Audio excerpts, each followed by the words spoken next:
Welcome to Ariyajan academy. আশা করছি সবাই ভালো আছো। সবাইকে স্বাগত। আজকে আমাদের নবম শ্রেণীর 15 অধ্যায় কোষে দেখি 15.1-এর 20 দাগের প্রশ্ন থেকে ক্লাসটি শুরু হবে। 20 দাগের মধ্যে যে সমস্ত প্রশ্নগুলো আছে প্রতিটি প্রশ্নকে আমাদের সলভ করতে হবে, ডিটেলসে সলভ করতে হবে, যাতে আমাদের দীর্ঘদিন মনে থাকে। চলো তাহলে আজকের ক্লাসটি শুরু করা যাক।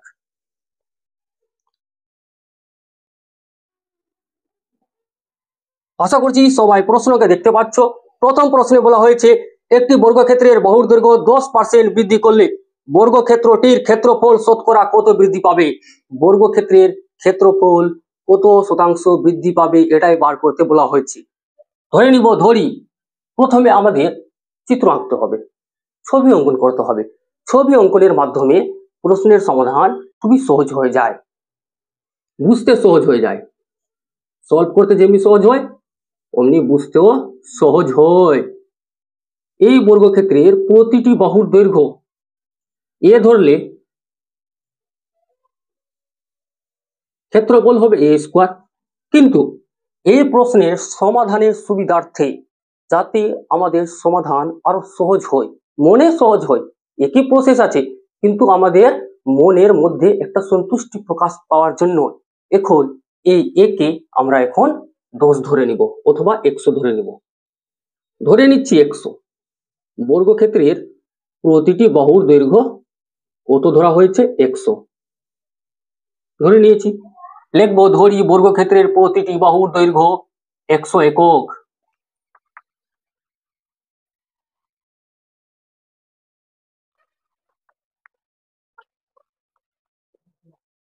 বর্গক্ষেত্রের প্রতিটি বাহুর দৈর্ঘ্য 100 একক হলে ক্ষেত্রফল হয় 100 তার হোল স্কোয়ার। বাহু গুণিত বাহু হয়তো যেমনি এ ধরেছিলাম প্রতিটি বাহুর দৈর্ঘ্য, ক্ষেত্রফল হয়েছিল এ স্কোয়ার। সেম একই ভাবে 100 হলে ক্ষেত্রফল হয়ে যাবে 100 তার হোল স্কোয়ার। লিখবো বর্গক্ষেত্রের ক্ষেত্রফল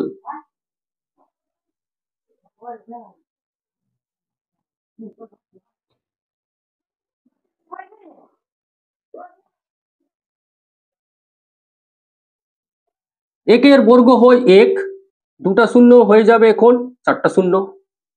বর্গ একক 10,000 বর্গ একক পেয়ে গেলাম এই বর্গক্ষেত্রের ক্ষেত্রফল।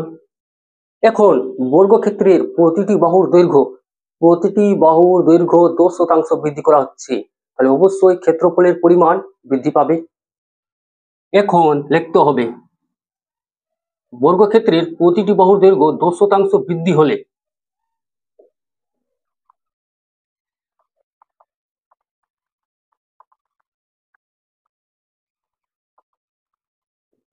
বর্গক্ষেত্রের বাহুর দৈর্ঘ্য হয়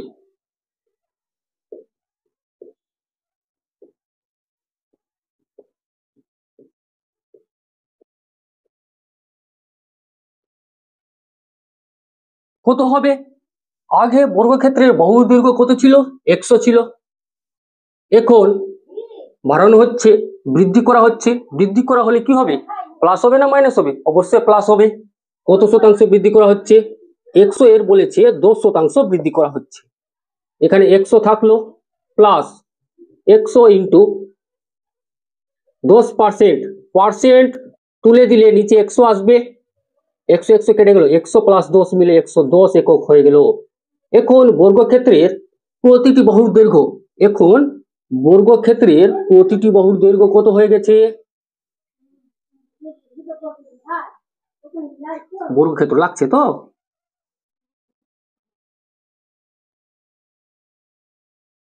একশো 10 হয়ে গেছে। 110 হলে বর্গক্ষেত্রের ক্ষেত্রফল কত হবে? 110 তার হোল স্কয়ার হবে, হয়ে যাবে। তাহলে লিখতে হবে বর্গক্ষেত্রের ক্ষেত্রফল। আবার আগে লিখে দিচ্ছি, আবার অনেকে এই অংশকে কি করে, 100 তো ছিল, কত ছিল? 100 ছিল, কত শতাংশ বৃদ্ধি হয়েছে? 10%। আগে যে 100 ছিল ও নিজে কত পার্সেন্ট আছে? 100% আছে না? এই যে বাহুর দৈর্ঘ্য 100 ছিল, সে নিজে কত শতাংশ আছে? 100% সে নিজেই আছে। 100%-এর মধ্যে 10% বৃদ্ধি করা হচ্ছে, তাহলে সে এখন কত হয়ে গেল? নিজে 100 ছিল, 10% বাড়লো, নিজে হয়ে গেল 110%। তাহলে সবাই এটাকে এইভাবে লেখে।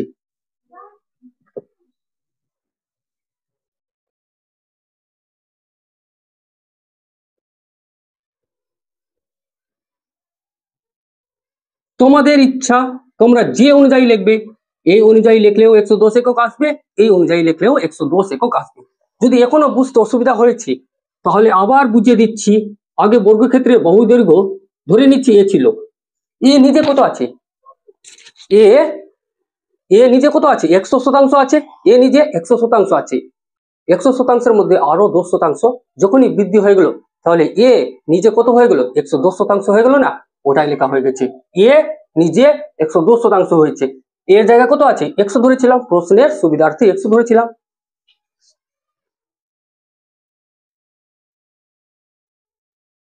বুঝা গেছে?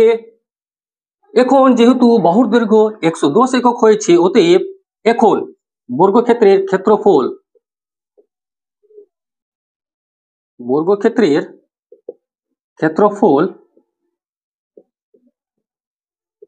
হয় বাহু স্কোয়ার বর্গ একক।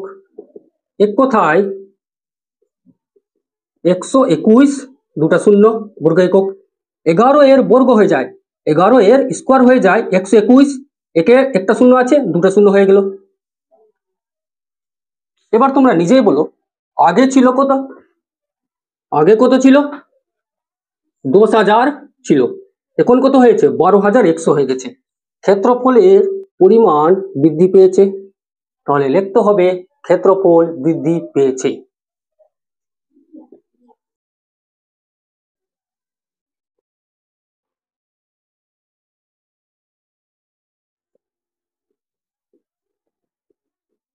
একশো 21 দুটা শূন্য থেকে বাদ যাবে এত 10 তিনটা শূন্য।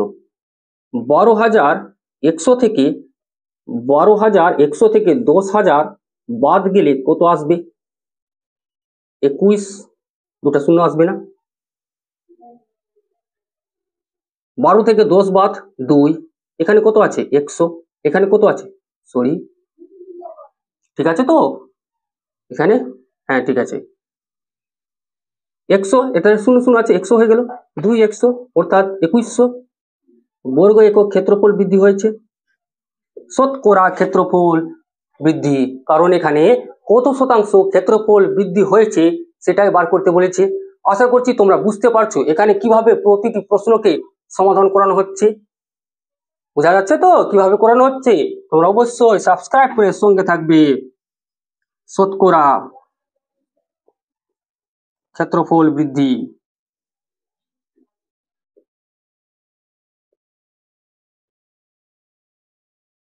কত বৃদ্ধি হয়েছে, 2100। কোথায় থেকে বৃদ্ধি হয়েছে, এই ক্ষেত্রফল থেকে, এই ক্ষেত্রফল হয়েছে না, অর্থাৎ এখানে যে ক্ষেত্রফল ছিল সেটাই ক্ষেত্রফল বেড়ে এই ক্ষেত্রফলে পরিণত হয়েছে। যেখান থেকে হয়েছে সেটাকে নিচে লিখতে হবে। এবং যেহেতু শতকরা বার করতে বলেছে, শতকরা বার করতে বলেছে তাহলে অবশ্যই 100 দিয়ে গুণ করতে হবে। দুটা শূন্য চলে গেল, এখানে দুটা শূন্য, এখানে দুটা শূন্য চলে গেল। কত শতাংশ বৃদ্ধি হয়েছে, 21% ক্ষেত্রফল বৃদ্ধি হয়েছে।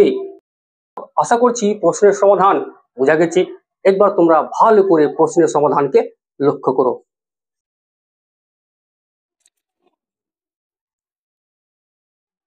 দুই দাগের প্রশ্ন আশা করছি সবাই দেখতে পাচ্ছ। বলা হয়েছে একটি আয়তক্ষেত্রের দৈর্ঘ্য 10% বৃদ্ধি এবং প্রস্থ 10% হ্রাস করা হলে ক্ষেত্রফল শতকরা কত বৃদ্ধি বা হ্রাস পাবে। হয় বৃদ্ধি হবে, না হলে হ্রাস হবে, এটাই প্রশ্নের মধ্যে বার করতে বলা হয়েছে এবং সেটাই কত শতাংশ সেটাও বার করতে বলা হয়েছে। ধরে নিব যে আয়তক্ষেত্রের ক্ষেত্রফল বার করার আগে আয়তক্ষেত্রের দৈর্ঘ্য এবং প্রস্থ x এবং y ছিল, দৈর্ঘ্য x ছিল, প্রস্থ y ছিল। ধরে নিব x এবং y ধরেও ক্ষেত্রফল যে বার হবে, অনেকে কি করে, অনেকে এখানে 100 ধরে নিবে, এটাকেও 100 ধরে নিবে, ধরতে পারে। আয়তক্ষেত্রের ক্ষেত্রফল, আয়তক্ষেত্রের ক্ষেত্রফলের মধ্যে যে দৈর্ঘ্য এবং প্রস্থ আছে দুটোই যখন সমান হয়ে যাবে তখন সেটা বর্গক্ষেত্রে রূপান্তরিত হয়ে যাবে। তাই অনেকে কি করে, এটাকেও এক্স ধরে নেই, এটাকেও এক্স ধরে নেই এবং উত্তর বার করে। ওখানেও সেম একই উত্তর আসবে, এক্স ওয়াই ধরেও সেম একই উত্তর আসবে, এক্স ওয়াই ধরে সেম একই উত্তর আসবে এবং তোমরা বুঝতে পারবে। চলো দেখে নিচ্ছি। ধরি আয়তক্ষেত্রের দৈর্ঘ্য এক্স এবং প্রস্থ ওয়াই একক।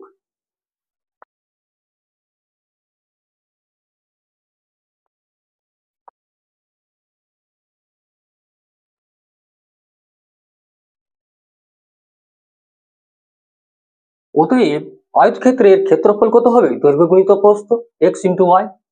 আয়তক্ষেত্রের ক্ষেত্রফল দৈর্ঘ্য গুণিত প্রস্থ, এক্স ইন্টু ওয়াই বর্গ একক। এখন এখন ক্ষেত্রফল পেয়ে গেছি, ক্ষেত্রফল পেয়ে গেছি। এবার তোমরা নিজেই বলো, এই ক্ষেত্রফল নিজে কত শতাংশ আছে? নিজে 100% আছে, নিজে 100% আছে। এবার কি করা হচ্ছে? এবার করা হচ্ছে ক্ষেত্রফলের মধ্যে বলছি, দৈর্ঘ্যের মধ্যে 10% বৃদ্ধি হচ্ছে এবং প্রস্থের মধ্যে 10% হ্রাস হচ্ছে, কমাচ্ছে। এখন আয়তক্ষেত্রের দৈর্ঘ্য 10% বৃদ্ধি এবং প্রস্থ 10% হ্রাস করলে দৈর্ঘ্য এবং প্রস্থ হয়।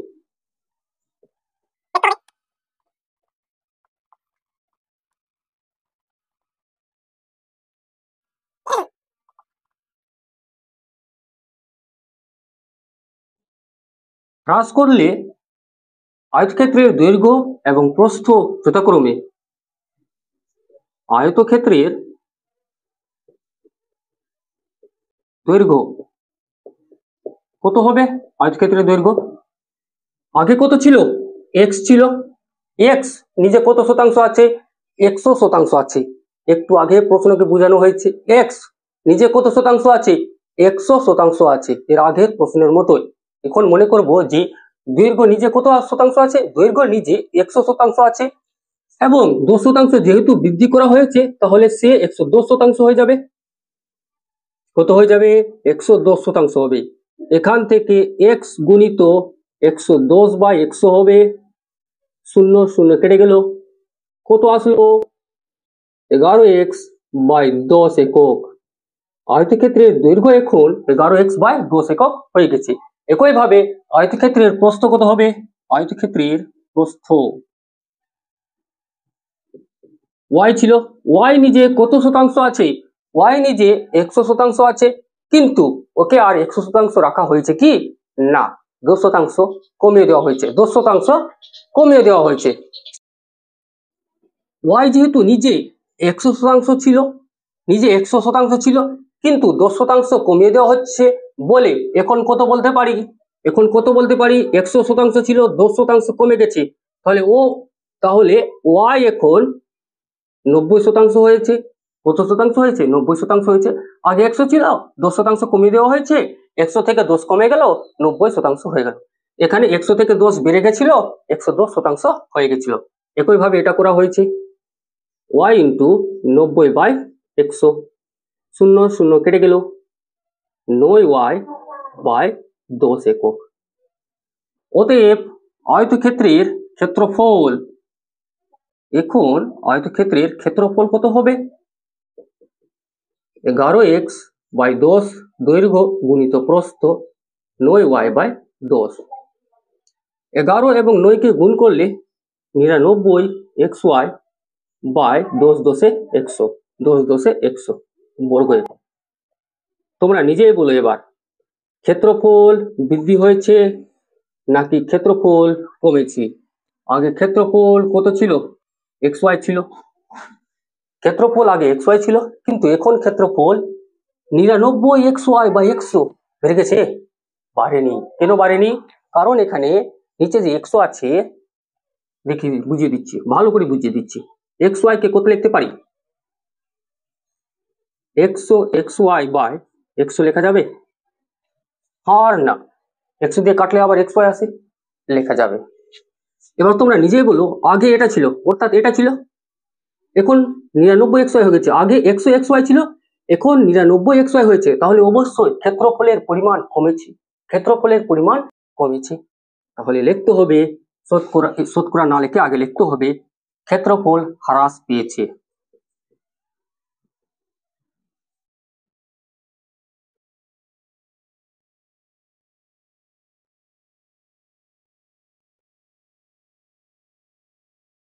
XY থেকে বাদ যাবে, যেহেতু XY বড় এবং এটা ছোট।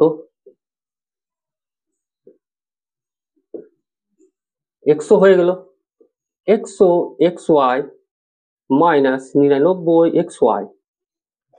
এখান থেকে 100 থেকে 99 বাদ গেলে 1 আসবে, 1 লেখা হয় না, 1 ইন্টু XY, একই হবে, 1 ইন্টু XY, XY হবে। ক্ষেত্রফল XY বাই 100 বর্গ একক হ্রাস পেয়েছে। শতকরা ক্ষেত্রফল হ্রাস।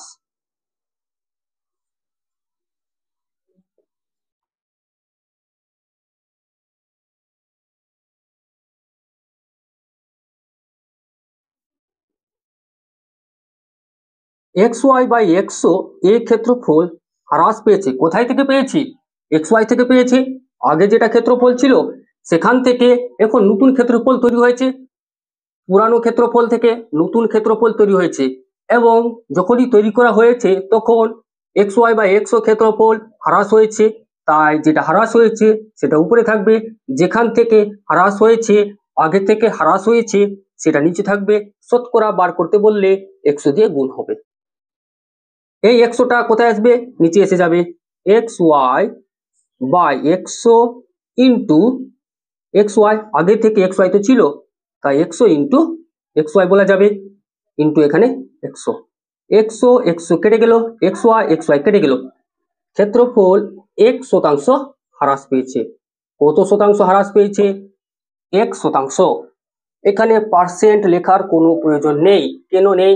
কারণ এখানে শতকরা লাগিয়ে দিয়েছি, তাই এখানে আর 1% লেখার কোনো প্রয়োজন হবে না। আশা করছি বোঝা গেছে কিভাবে প্রতিটি প্রশ্নকে সমাধান করতে হয়, কিন্তু সমাধানের মতো করতে হয়, ডিটেলসে করতে হয়। যদি ভিডিওটা এবং এই সমাধানগুলো ভালো লেগেছে তাহলে তোমরা অবশ্যই লাইক করবে, কমেন্ট করবে এবং শেয়ার করবে বন্ধুদের সঙ্গে, যাতে তারাও এখান থেকে কিছু পরিমাণ লাভ পেতে পারে, এবং চ্যানেলের সঙ্গে যুক্ত হয়ে থাকবে, যাতে প্রতিটি অধ্যায়ে প্রতিটি প্রশ্নের ডিটেল সমাধান তোমরা এখানেই পেয়ে যাও। তাই অবশ্যই চ্যানেলটাকে সাবস্ক্রাইব করে দিতে হবে। একবার দেখে নাও। 3 দাগের প্রশ্নে বলা হয়েছে একটি আয়তক্ষেত্রের কর্ণের দৈর্ঘ্য 5 সেমি। কর্ণদ্বয়ের ছেদবিন্দু থেকে আয়তক্ষেত্রের একটি প্রস্থের ওপর লম্বের দৈর্ঘ্য 2 সেমি। আয়তক্ষেত্রের প্রস্থের দৈর্ঘ্য কত? আয়তক্ষেত্রের প্রস্থের দৈর্ঘ্য বার করতে বলা হয়েছে। তাহলে অবশ্যই এই প্রশ্নের জন্য ছবি অঙ্কন করতেই হবে, ছবি অঙ্কন করতে হবে। ছবি যখনই অঙ্কন হয়ে যাবে তখন প্রশ্নের সমাধান আরো সহজ হয়ে যাবে। সহজ করার জন্য অবশ্যই আমাদের ছবি অঙ্কন করতেই হবে। একটি আয়তক্ষেত্র আছে, আয়তক্ষেত্রের অবশ্যই দৈর্ঘ্য থাকে, আয়তক্ষেত্রের অবশ্যই প্রস্থ থাকে, এবং আয়তক্ষেত্রের কর্ণও থাকে। ধরে নিচ্ছি এ বি সি ডি একটি আয়তক্ষেত্র। এই আয়তক্ষেত্রে এসি কর্ণ এবং বিডি কর্ণ, এসি কর্ণ আর বিডি কর্ণ পরস্পরকে কোথায় ছেদ করেছে? ও বিন্দুতে ছেদ করেছে। কোথায় ছেদ করেছি? ও বিন্দুতে ছেদ করেছে। তাহলে আমাদের লিখতে হবে এবিসিডি একটি আয়তক্ষেত্রের কর্ণদ্বয় এসি এবং বিডি পরস্পরকে ও বিন্দুতে সমদ্বিখণ্ডিত করে। আয়তক্ষেত্রের কর্ণদ্বয় পরস্পরকে সমদ্বিখণ্ডিত করে এবং আয়তক্ষেত্রের কর্ণদ্বয়ের দৈর্ঘ্য সমান হয়। লিখতে হবে এবিসিডি, এবিসিডি একটি আয়তক্ষেত্রের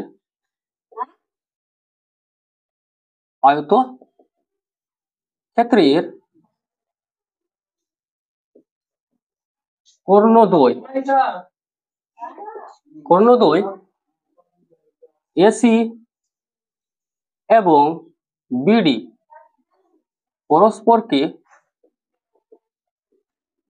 ও বিন্দুতে সমদ্বিখণ্ডিত করে, সমদ্বিখণ্ডিত করে।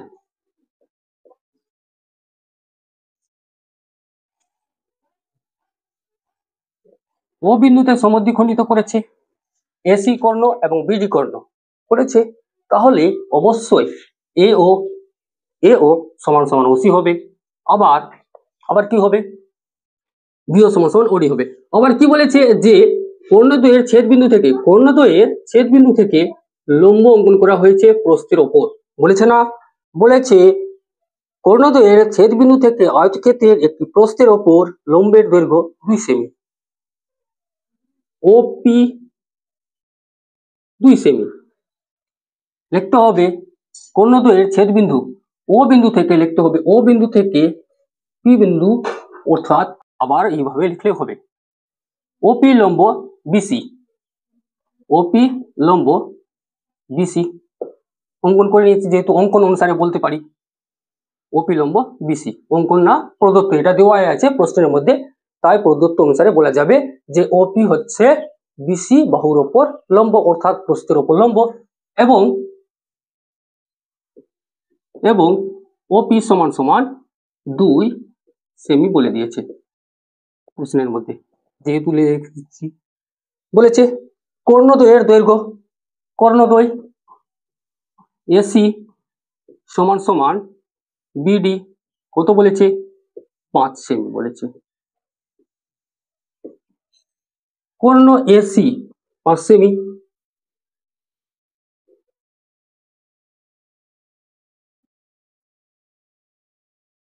এটা 90 ডিগ্রি, এটা 5 আছে, এটা এ, এটা বি, এটা সি। এখন ওপি যেহেতু 2 সেমি আছে, তাহলে এদিকেও ওপি বলতে পারি, এদিকেও ওপি অঙ্কন করতে পারি, এটাও 2 সেমি হবে। ও থেকে পি বিন্দু দূরত্ব, ওপি লম্ব আছে কার উপর, প্রস্থের উপর, প্রস্থ এই দিকেও আছে, প্রস্থ এই দিকেও আছে। প্রস্থ যদি এই দিকে অঙ্কন করেছি, প্রস্থ বলছি ওপি যেহেতু এই দিকে অঙ্কন করেছি, তাহলে এই দিকে 2 সেমি, যদি এই দিকে অঙ্কন করা হতো তাহলে এই দিকেও 2 সেমি হতো। এক কথায় এখান থেকে এখান অবধি, এখান থেকে এখান অবধি এটা দৈর্ঘ্য না, এটাই দৈর্ঘ্য না, এখান থেকে এখান অবধি কি আছে, দৈর্ঘ্য। তাহলে লিখতে হবে এ বি সমান সমান, অতএব আয়তক্ষেত্রের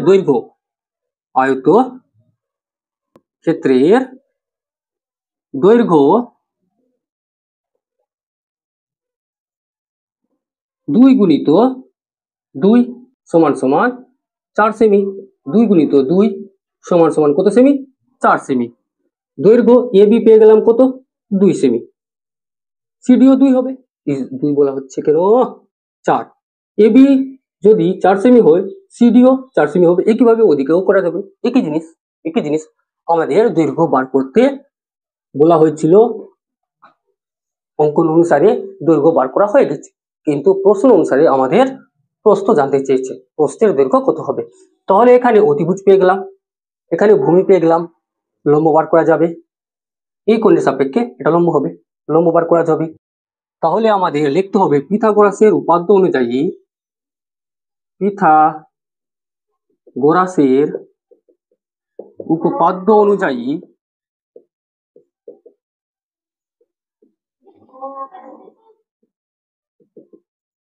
অতিভুজ স্কোয়ার সমান সমান লম্ব স্কোয়ার প্লাস ভূমি স্কোয়ার, অতিভুজ স্কোয়ার সমান সমান লম্ব স্কোয়ার প্লাস ভূমি স্কোয়ার, অথবা ভূমি স্কোয়ার প্লাস লম্ব স্কোয়ার।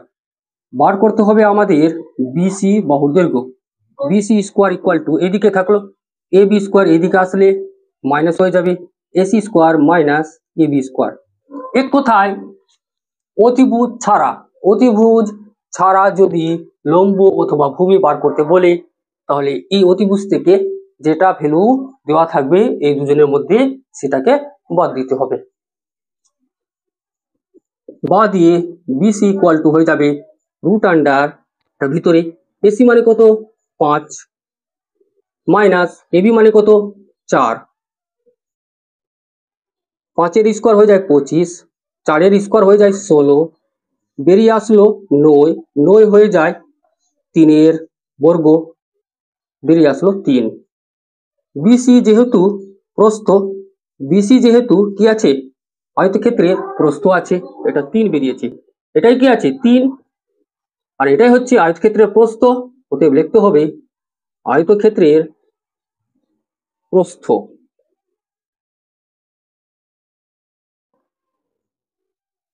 সমান সমান 3 সেমি। মনে হতে পারে যে সমাধানটা একটু লম্বা হয়েছে, লেন্থটা বড় হয়ে গেছে ভিডিওর, কিন্তু এই যে ভেঙে ভেঙে প্রতিটি জিনিসকে বোঝানো হচ্ছে, এতে তোমাদেরই লাভ আছে। আশা করছি প্রশ্নের সমাধান বোঝা গেছে। কোথাও বিন্দু মাত্র ডাউট থাকলে তোমরা কমেন্ট বক্সে কমেন্ট করে জানাতে পারো। একবার তোমরা এই প্রশ্নের সমাধান ভালো করে লক্ষ্য করো।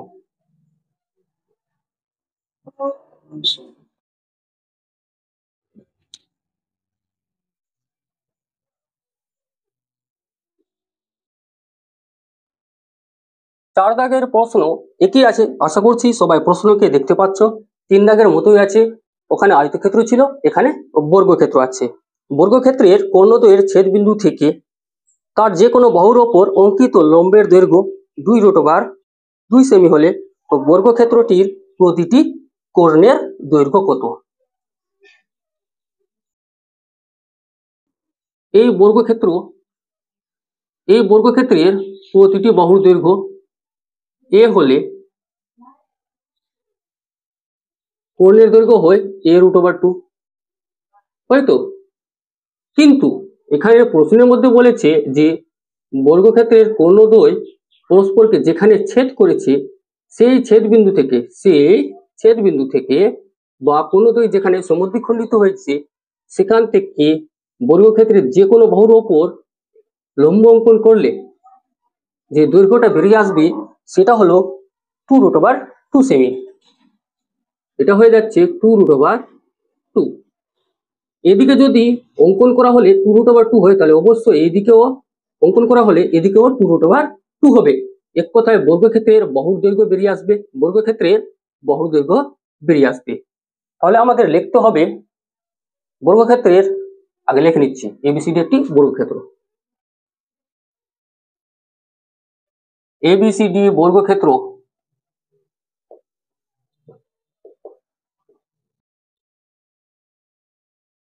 বর্গক্ষেত্রের কর্ণদ্বয় পরস্পরকে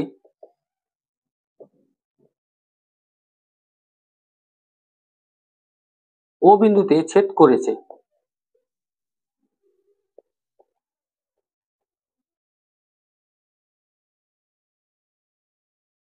বা সমদ্বিখণ্ডিত করেছে। যেহেতু ওপি লম্ব বিসি, অতএব এখন আমরা কি বলতে পারি, অতএব ওপি লম্ব বিসি এবং ওপি সমান সমান 2√2। অতএব বলতে পারি বর্গক্ষেত্রের প্রতিটি বাহুর দৈর্ঘ্য, একেবারে বার করে নেব, বর্গক্ষেত্রের প্রতিটি বাহুর দৈর্ঘ্য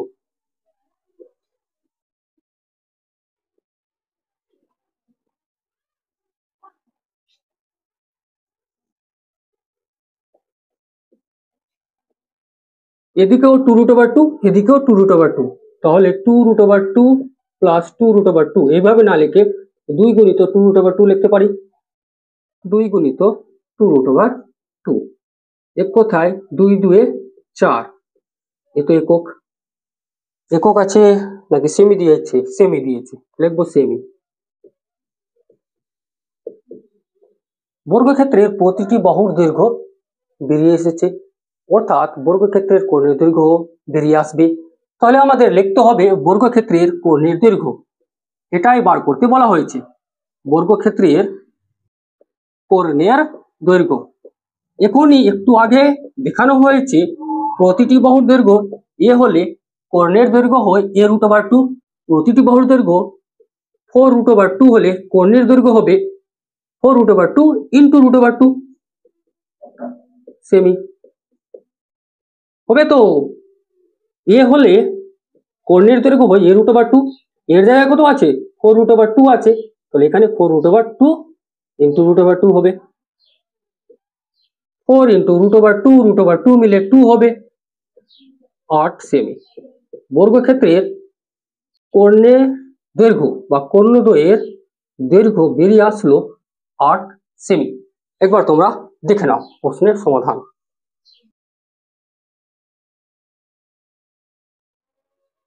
5 দাগের প্রশ্নে বলা হয়েছে একটি আয়তক্ষেত্রের পরিসীমা 34 সেমি এবং ক্ষেত্রফল 60 বর্গ সেমি।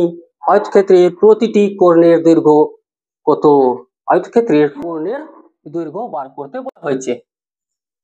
আয়তক্ষেত্রের কর্ণের দৈর্ঘ্য বার করতে বলা হয়েছে। আয়তক্ষেত্রের দৈর্ঘ্য এবং প্রস্থ প্রশ্নের মধ্যে দেওয়া নেই। ধরে নিতে হবে আয়তক্ষেত্রের দৈর্ঘ্য x এবং প্রস্থ y। ধরি আয়তক্ষেত্রের দৈর্ঘ্য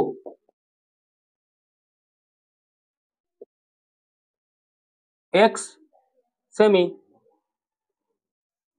এবং প্রস্থ y সেমি। দৈর্ঘ্য x, প্রস্থ y। অতএব আয়তক্ষেত্রের ক্ষেত্রফল এবং পরিসীমা, আয়তক্ষেত্রের ক্ষেত্রফল দৈর্ঘ্য গুণিত প্রস্থ বর্গ সেমি,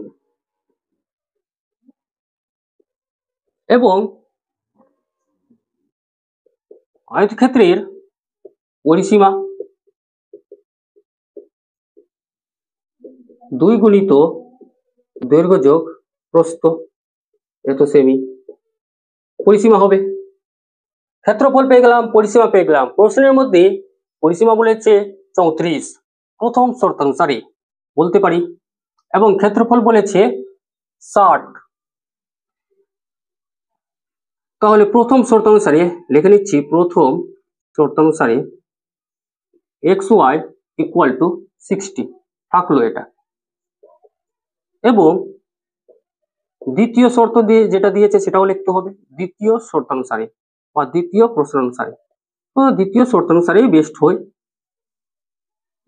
2 গুণিত দৈর্ঘ্য যোগ প্রস্থ, পরিসীমা বলে দিয়েছে 34, x প্লাস y হয়ে যাবে 34/2, ভাগ করলে 17 আসবে। x প্লাস y পেয়ে গেলাম 17। এবার আমাদের উভয় পক্ষে বর্গ করতে হবে। উভয় পক্ষে বর্গ করে পাই, উভয় পক্ষে বর্গ করে পাই। কেন বর্গ করতে হবে? বর্গ করার এমন প্রয়োজন হলো কেন? আয়তক্ষেত্রের কর্ণের দৈর্ঘ্য বার করতে বলেছে, এবং কর্ণের দৈর্ঘ্যের সূত্র হয় √, দৈর্ঘ্য স্কোয়ার প্লাস প্রস্থ স্কোয়ার। এক কথায় এটা সূত্র না, এটা বেরিয়ে এসেছে। কিভাবে বেরিয়ে এসেছে সবাই জানে। যারা এখনো পর্যন্ত চ্যানেলের সঙ্গে যুক্ত হয়ে যাওনি তাদের বলা হচ্ছে তারা অবশ্যই চ্যানেলের সঙ্গে যুক্ত হয়ে যাও। আগে থেকে যে সমস্ত ছাত্রছাত্রী চ্যানেলের সঙ্গে যুক্ত আছে তারা জানে কিভাবে √x² প্লাস y² এসেছে। উভয় পক্ষে বর্গ করলে x প্লাস y তার হোল স্কয়ার হয়ে যাবে এবং 17 তার হোল স্কয়ার হয়ে যাবে। এখান থেকে x² প্লাস y² হবে প্লাস 2xy হবে। a প্লাস b অথবা x প্লাস y তার হোল স্কয়ারের সূত্র হয় x² plus 2xy plus y²। ওটাকে x² plus y² plus 2xy আকারেও লেখা যায়। 17 এর স্কয়ার হয়ে যাবে 289, বা দিয়ে x² plus y² plus 2 into 60 equal to 289। 1 নং দেওয়া হয়েছে, তাহলে এখানে লিখে দেবো 1 নং হতে পায় বা থেকে পায়, 1 নং হতে পায়। 1 নং থেকে পেয়েছি xy এর ভ্যালু, তাই এখানে বসানো হয়েছে x² plus y² equal to 289। এই সম্পূর্ণ ওদিকে গেলে মাইনাস হবে এবং গুণ করে বসালে 120 হবে। এখান থেকে 9 আসবে, এখান থেকে 6 আসবে, এখান থেকে 1 আসবে। X square plus y square পেয়ে গেলাম কত, রুট আন্ডার বলা হচ্ছে 169। কিন্তু আমাদের কর্ণের দৈর্ঘ্য বার করতে হবে।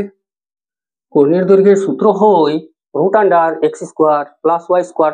তাহলে এটাকে এক্স স্কোয়ার প্লাস ওয়াই স্কোয়ারকে যদি রুটের ভিতরে নিয়ে আসতে পারি তাহলে প্রশ্নের সমাধান বেরিয়ে আসবে। তাই আবার আমাদের লিখতে হবে উভয় পক্ষে বর্গমূল করে পাই, উভয় পক্ষে বর্গমূল, এবার বর্গ করা হচ্ছে না, বর্গমূল করা হচ্ছে, বর্গমূল করে পাই। বর্গমূল করে কি পেলাম, root under x square plus y square পেলাম, আর এদিকে রুট আন্ডার 169 পেলাম। আশা করছি প্রতিটি প্রশ্নের সমাধান বোঝা গেছে। যারা এখনো পর্যন্ত চ্যানেলের সঙ্গে যুক্ত হয়ে যাওনি তাদের বলা হচ্ছে তারা অবশ্যই চ্যানেলের সঙ্গে যুক্ত হয়ে যাও, যাতে প্রতিটি প্রশ্নের প্রতিটি অধ্যায়ের ডিটেল সমাধান তোমরা এখানেই পেয়ে যাও। কোথাও বিন্দু মাত্র ডাউট থাকলে তোমরা কমেন্ট বক্সে কমেন্ট করে জানাতে পারো, সেই ডাউটগুলো ক্লিয়ার করার অবশ্যই চেষ্টা করব। তাহলে অবশ্যই চ্যানেলের সঙ্গে যুক্ত হয়ে থাকতে হবে। রুট আন্ডার 169 বেরিয়ে আসে 13 এর স্কোয়ার, স্কোয়ার রুট স্কোয়ার কেটে যায়, ভিতরে যেটা থাকে সেটাই বেরিয়ে আসে। প্রশ্নের সমাধান বেরিয়ে আসলো 13 সেমি। এটাই হচ্ছে কর্ণের দৈর্ঘ্য, এটাই না? অতএব আমাদের এখানে লিখতে হবে, কোথায় লাইন আছে কোথাও এই জায়গায় লিখে দিতে হবে, এই জায়গায় লিখে দিতে হবে আয়তক্ষেত্রের কর্ণের দৈর্ঘ্য, কর্ণের দৈর্ঘ্য 13 সেমি, অতএব দিয়ে লিখতে হবে। একবার তোমরা এই প্রশ্নের সমাধান দেখে নাও এবং অবশ্যই চ্যানেলটাকে সাবস্ক্রাইব করে সঙ্গে থাকবে। আশা করছি সবাই ভালো থাকবে, সুস্থ থাকবে। Thank you everyone, have a good day.